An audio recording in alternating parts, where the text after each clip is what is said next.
In April 2012, the body of 36-year-old Eric Mathis was discovered in the kitchen of his Jacksonville, North Carolina, home. What initially appeared to be a domestic dispute quickly unraveled into a chilling tale of betrayal and manipulation.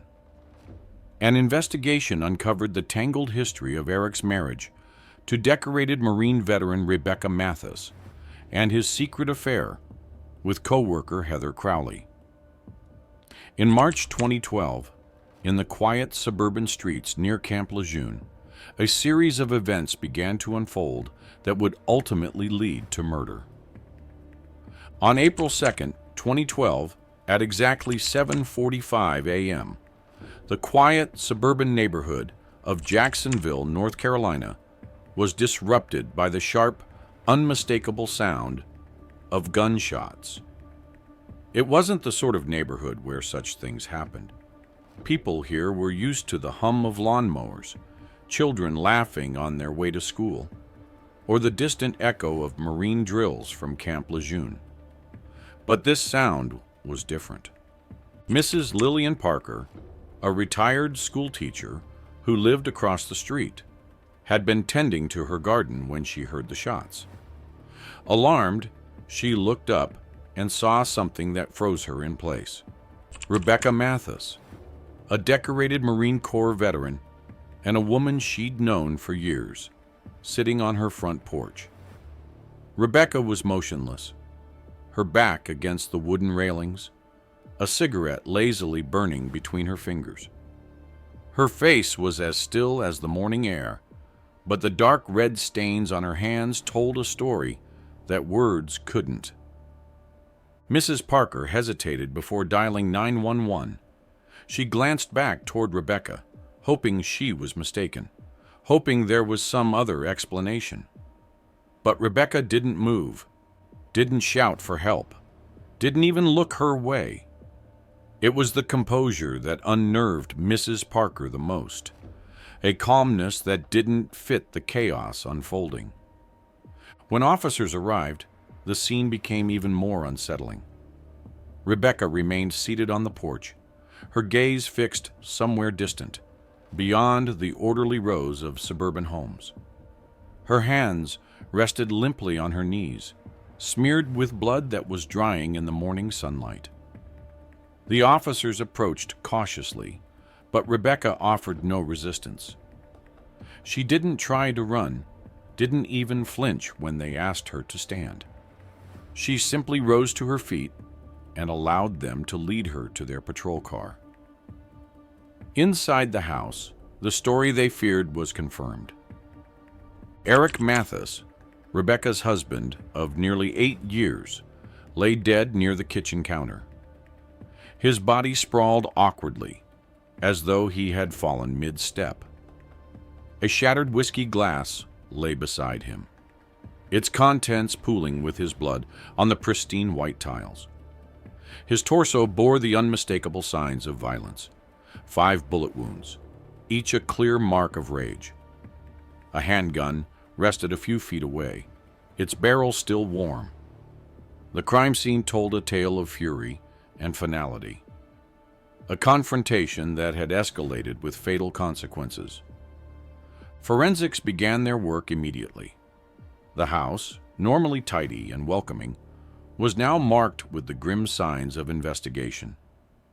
Yellow markers dotted the kitchen, identifying bullet casings and splatters of blood. Officers noted the sharp contrast between the violence in the kitchen and the rest of the home, which remained untouched.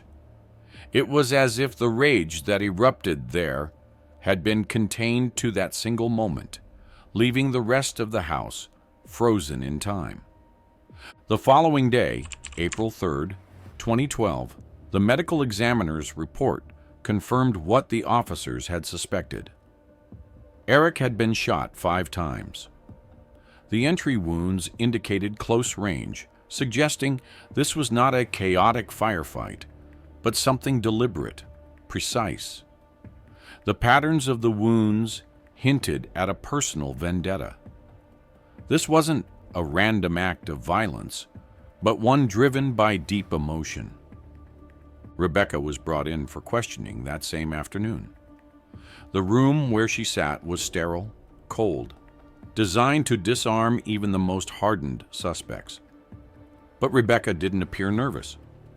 Her posture was upright, her hands resting loosely on the table before her. Her Marine training was evident in her demeanor, calm, collected, unshaken. Yet there was something haunting about the stillness in her eyes. When asked to recount what happened, her responses were brief, almost detached, as if she were recounting someone else's story. When the questions turned to motive, to why she had done it, her answer was chilling in its simplicity. "He betrayed me," she said. No elaboration, no defense, just those words. The officers, accustomed to unraveling lies and uncovering hidden truths, were struck by the directness of her statement. It wasn't an admission of guilt, not exactly. It was more like a declaration of fact, spoken as if it explained everything, and in a way, it did. But the truth was never that simple, and they knew it. Days turned into weeks as the investigation deepened. By April 12, 2012, detectives had unearthed the thread that unraveled Eric's double life. It started with Rebecca's own laptop, found open on the kitchen counter. Buried in its browser history were emails and text messages between Eric and Heather Crowley, a co-worker at the defense contracting firm where Eric worked.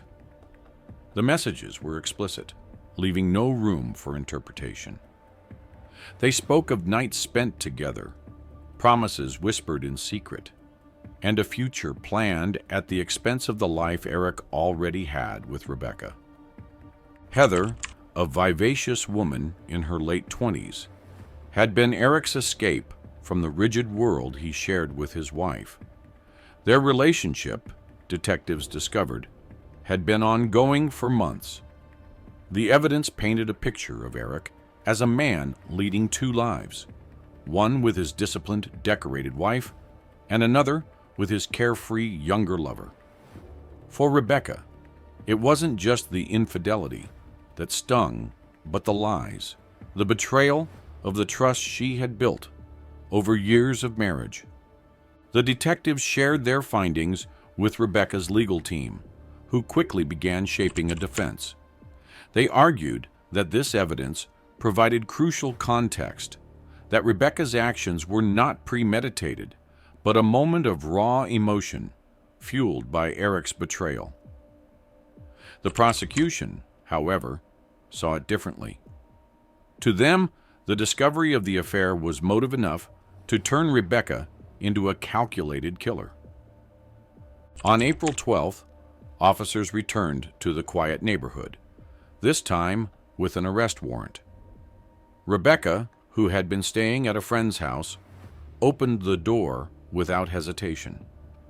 Her expression hadn't changed in the 10 days since the shooting. She didn't argue, didn't cry. She simply held out her hands as the cuffs clicked into place. By then, the pieces of the story were falling into place, but questions remained. What had driven Rebecca to cross that final line? Was it rage, heartbreak, or something deeper, something darker? The answers lay in the months and years that preceded that fateful morning, in the unspoken tensions and buried secrets of a marriage built on shaky ground. For now, all anyone could do was wait as the case moved toward trial, each detail adding another layer to the chilling tale of betrayal and bloodshed. Rebecca Mathis was the kind of woman people admired from afar. At 32, her life seemed a shining example of discipline, resilience, and success. She was a decorated Marine Corps veteran, a war hero who had served 2 grueling tours in Iraq as a combat medic. On the battlefield, she was the calm in the storm, the one who rushed toward the injured while others took cover. Her colleagues often spoke of her sharp instincts and unshakable courage. They didn't see her as just a soldier. They saw her as a symbol of strength. Yet, behind her steely exterior, Rebecca carried scars that weren't visible to the naked eye. Her childhood had been one of chaos and pain. Growing up in a small Tennessee town, she had endured years of physical and emotional abuse at the hands of her father, a man whose anger often turned violent.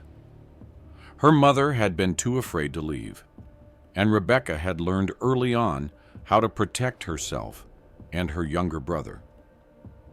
It was this life of hardship that had driven her to join the Marines. The Corps had given her structure, purpose, and a chance to escape the cycle of abuse that had defined her early years. By the time Rebecca returned from her first deployment in 2004, she was already a rising star in the military. That same year, she met Eric Mathis. Eric was everything Rebecca thought she needed. He was also a Marine, charismatic and ambitious, with a smile that could light up a room. He seemed to understand her in a way few people could. And, within months of meeting, they were married. Their friends called them a power couple, two strong personalities navigating the challenges of military life together. But while their relationship seemed strong on the surface, cracks began to form beneath. Rebecca struggled with post-traumatic stress disorder after her second deployment. The horrors of war, the lives she couldn't save, the comrades she had lost, haunted her in the quiet moments.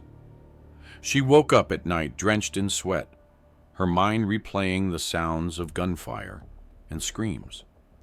Eric, once supportive, grew distant. He didn't know how to deal with her pain, and instead of confronting it, he began to pull away. Eric had left active duty shortly after their marriage and transitioned into a civilian role as a defense contractor. The new job offered him freedom from the rigors of military life, but introduced new temptations. He began spending long hours at the office, often traveling for work. It was during one of these late nights that he met Heather Crowley. Heather was everything Rebecca wasn't. She was younger, carefree, and unburdened by the weight of war. Their connection started innocently. Shared jokes over coffee, late-night conversations about work. But it quickly escalated into something more. Eric and Heather's affair wasn't just a fleeting distraction. It became an escape for Eric, a way to reclaim the excitement and passion he felt was missing from his marriage. But Eric's betrayal extended beyond the emotional. Investigators would later uncover that he had been siphoning money from the couple's joint bank account to fund Heather's lifestyle. Expensive dinners, luxury hotel stays, even gifts, all paid for with money Rebecca had trusted him to manage. Rebecca discovered the affair in March 2012. She hadn't been looking for it. The evidence was almost handed to her, as if fate itself wanted her to know. One evening, as she worked on her laptop, an email notification popped up on the screen. The subject line was innocuous, but the content was anything but. It was from Heather, and it didn't take long for Rebecca to piece together the truth. The explicit exchanges, the plans for future rendezvous, it was all there in black and white. But Rebecca didn't confront Eric immediately. Instead, she began to plan. Her military training taught her the value of strategy, of patience. She kept her emotions tightly controlled, replaying the discovery in her mind while maintaining a facade of normalcy. Each day, she waited for Eric to slip further into his web of lies, and each day her resentment grew. The tension in their home reached its breaking point on April 1st, 2012, when Eric returned home late. He smelled of perfume, a scent that wasn't hers, and his shirt was wrinkled as if he had been hastily dressed. Rebecca pretended not to notice. She spent the night in the guest room, staring at the ceiling, her mind racing. The betrayal wasn't just about the affair. It was about the years of trust, the sacrifices she had made, and the life they had built together that now seemed like a cruel joke. The next morning, April 2nd, 2012, at 7:15 a.m., everything unraveled. Rebecca had been awake for hours, pacing the kitchen, waiting for Eric to come downstairs. When he finally appeared, she confronted him. Her voice was measured, her words deliberate. She asked him about Heather, about the money, about the lies. Eric tried to deny it at first, but Rebecca had evidence, and he knew it. His denial turned to anger, then to mockery. He belittled her, blaming her for his actions, accusing her of being too damaged to love. In that moment, something inside Rebecca snapped. The years of pain, betrayal, and unspoken anger boiled over. Her eyes locked onto Eric's Glock, sitting on the counter where he had carelessly left it. Before she could think, she grabbed it. The first shot missed, shattering a glass behind him, but the next 5 found their mark. Each pull of the trigger was a release, a culmination of everything she had held back for so long. Eric collapsed, his final words a cruel whisper meant to wound her even in death. As the echoes of gunfire faded, Rebecca stood motionless, the weight of what she had done settling over her. She didn't cry, didn't scream. She simply placed the gun on the counter and walked outside, lighting a cigarette as the world around her began to stir. The investigation that followed added layers of complexity to an already tragic story. Detective Daniel Hayes, a seasoned investigator, immediately sensed there was more to the case than a simple crime of passion. His partner, rookie detective Samantha Clark, brought fresh eyes to the details. Together, they unraveled the threads of Eric's financial schemes, his deceit, and the emotional toll it had taken on Rebecca. While Rebecca's confession was straightforward, the evidence they uncovered told a deeper story of betrayal, manipulation, and the human cost of broken trust. The investigation was just beginning, but the truths it revealed would shake everyone involved to their core. As the investigation into Eric Mathis's murder deepened, the detectives began to uncover a web of deceit, far more intricate than they had initially imagined. What had seemed at first to be a crime of passion began to reveal layers of manipulation, financial betrayal, and emotional turmoil, all of which painted a much more complicated picture of the lives intertwined in this tragic event. The breakthrough came in late April 2012, when Detective Daniel Hayes, combing through Eric's financial records, stumbled upon a series of suspicious transactions. Eric, once praised as a competent defense contractor, had been laundering money through his company. Small but consistent transfers had been routed to offshore accounts, the amounts just small enough to avoid immediate scrutiny, but significant enough to raise questions over time. At first, Hayes wondered if Eric had been acting alone, but as they dug deeper, they found that Heather Crowley, the woman who had been central to Eric's infidelity, was far more involved than she let on. Heather, who had initially portrayed herself as a victim caught in an unfortunate love triangle, became a person of interest. Financial documents revealed that Eric had been funneling money to Heather under the guise of business expenses. Luxury vacations, high-end clothing, even the lease for a car, all funded through Eric's illicit dealings. Heather's name appeared repeatedly in emails and financial statements, and it became clear that she was more than just a passive participant. She had benefited greatly from Eric's schemes, suggesting she was complicit in his actions. The detectives couldn't ignore the implications. Heather had not only been Eric's lover, but also his accomplice in a criminal enterprise. It raised new questions about her role in the events leading up to his death. Had she encouraged him to manipulate Rebecca financially, as well as emotionally? And how much had Heather known about Eric's deteriorating marriage?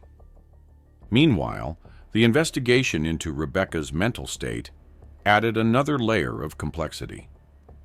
Detectives found her journals during a search of the house, neatly stacked in a drawer in the guest room where Rebecca had been sleeping in the weeks before the murder.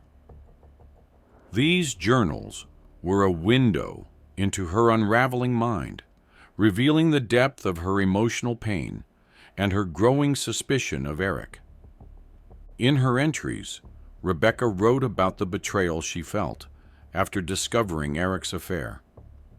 The words painted a picture of a woman trying to hold herself together while the world she had fought so hard to build crumbled around her. She wrote about the nights she lay awake, wondering how someone she trusted could deceive her so deeply. But what caught the detectives' attention most were the pages detailing her plans to confront Eric. The entries weren't about violence, but about exposing his lies. She outlined questions she wanted to ask him, evidence she planned to show him, and how she hoped he would react. These journals became a cornerstone of Rebecca's defense. Her attorney argued that they showed a woman who was pushed to her breaking point, not someone who had premeditated murder.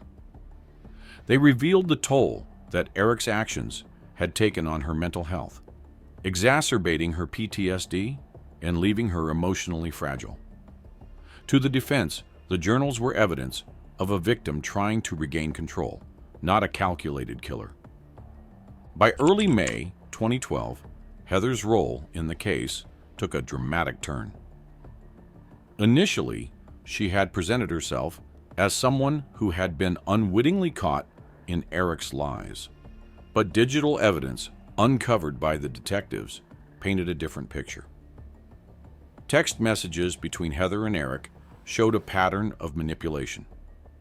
In one exchange, Heather suggested that Eric pressure Rebecca into filing for divorce, citing Rebecca's mental health as a reason.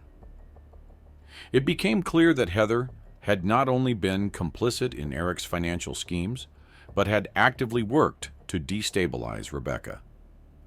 This revelation led to Heather's arrest. The image she had carefully crafted as an innocent bystander crumbled under the weight of the evidence. She was charged with conspiracy to commit fraud and became a pivotal figure in the trial, her testimony exposing the depth of her involvement in Eric's lies. Rebecca's trial began in October 2012, drawing national attention. The courtroom was packed each day as both the prosecution and defense painted starkly different pictures of Rebecca Mathis. The defense focused on her years of service, her struggles with PTSD, and the emotional abuse she endured. They argued that Rebecca's actions, while tragic, were the result of a perfect storm of betrayal, manipulation, and mental health struggles. The prosecution, however, leaned heavily on Rebecca's journals. They presented them as evidence of premeditation, arguing that her detailed entries showed she had thought carefully about confronting Eric and had taken matters into her own hands when things didn't go as planned. They described her as someone who had been pushed to the edge, but had made the deliberate choice to kill. The most explosive moment came during Heather's cross-examination. The defense attorney methodically dismantled her claims of innocence, exposing her manipulative nature and her role in Eric's schemes. Heather's cold, detached demeanor on the stand only solidified the defense's argument that she had been a driving force behind Eric's betrayal of Rebecca. In November 2012, after weeks of testimony, the jury delivered its verdict.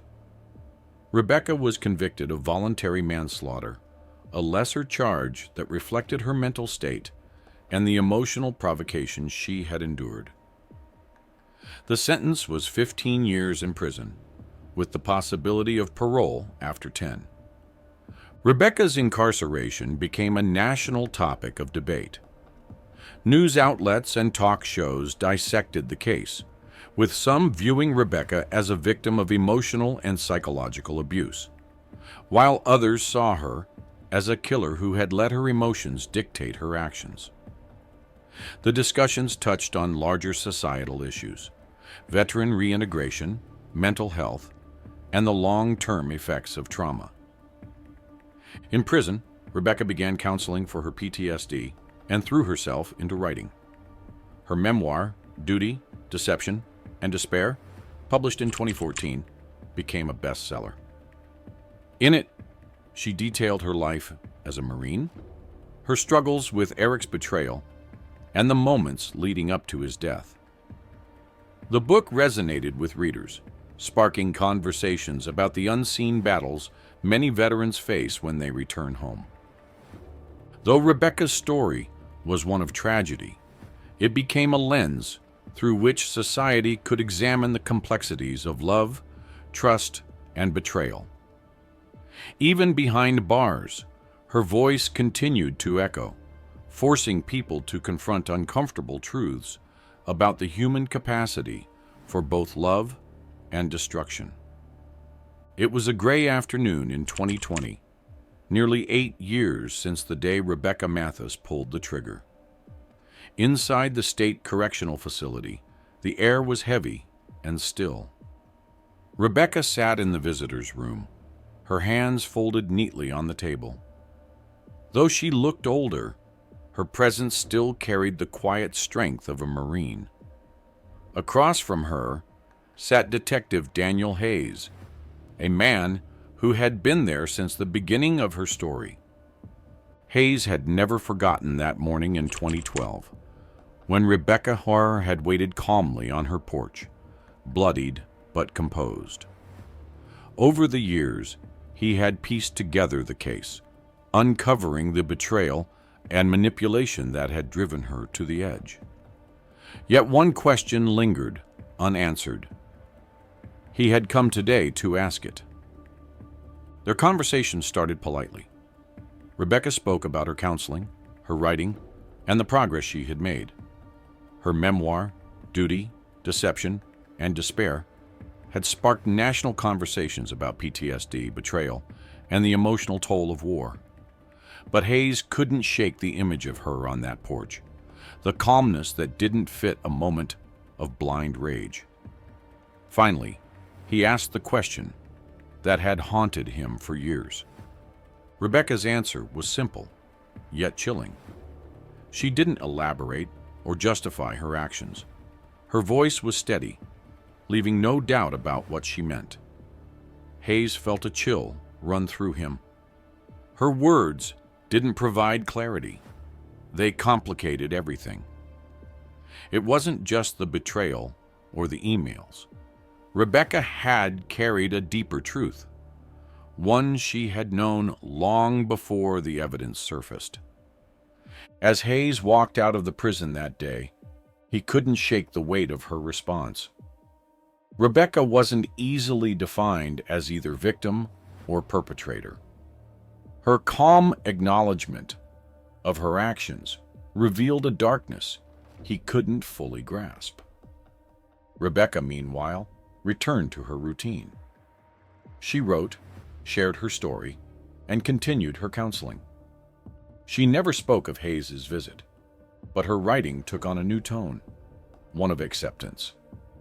The world might never fully understand her actions, but she seemed at peace. For her, the truth had always been clear, even if it left others searching for answers. Make sure to like and subscribe so you don't miss out on our daily updates. And you can check out another insane case we have. The case where a bagel shop owner in New York was murdered by his jealous ex-wife after he got a new young girlfriend. Make sure to check it out and let us know your thoughts in the comment section below.